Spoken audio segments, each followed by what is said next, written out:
एक बार बादशाह अकबर ने बीरबल की बुद्धिमानी की परीक्षा लेने की सोची।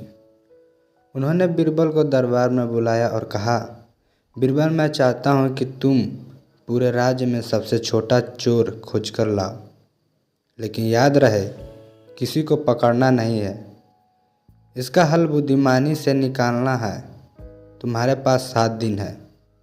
बीरबल ने मुस्कुराते हुए कहा, जो हुक्म झाँपना, 7 दिनों में आपकी इच्छा पूरी होगी। बीरबल की योजना। बीरबल अगले दिन बाजार गए और वहां जोर से ऐलान किया, सुनो सुनो, बादशाह अकबर का फरमान है, कल सुबह महल में ईमानदार लोगों की मुफ्त सोने के सिक्के बांटे जाएंगे, लेकिन केवल वही लोग आए जो पूरी तरह ईमानदार हों। यह सुनते ही राज्य भर में यह खबर आग की तरह फैल गई। अगले दिन सुबह महल के बाहर लोगों की भारी भीड़ जमा हो गई।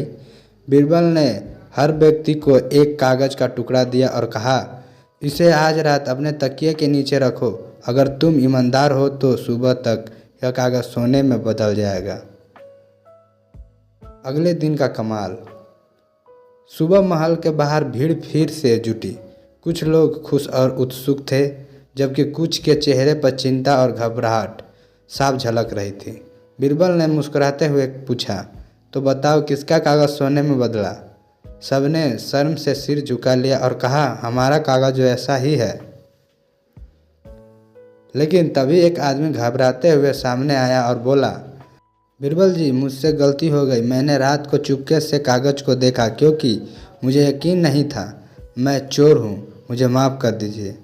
बीरबल मुस्कुराते और उस आदमी को दरबार में लेकर गए। उन्होंने अकबर से कहा, जहाँपना, यही है सबसे छोटा चोर। इसका डर ही इसे बेनकाब कर गया। अकबर बीरबल की चतुराई से बहुत खुश हुए और कहा, बीरबल, तुम्हारी बुद्धि वाकई अद्वितीय है। इस तरह बीरबल ने अपनी समझदारी से एक बार फिर अपनी काबिलियत साबित कर दी।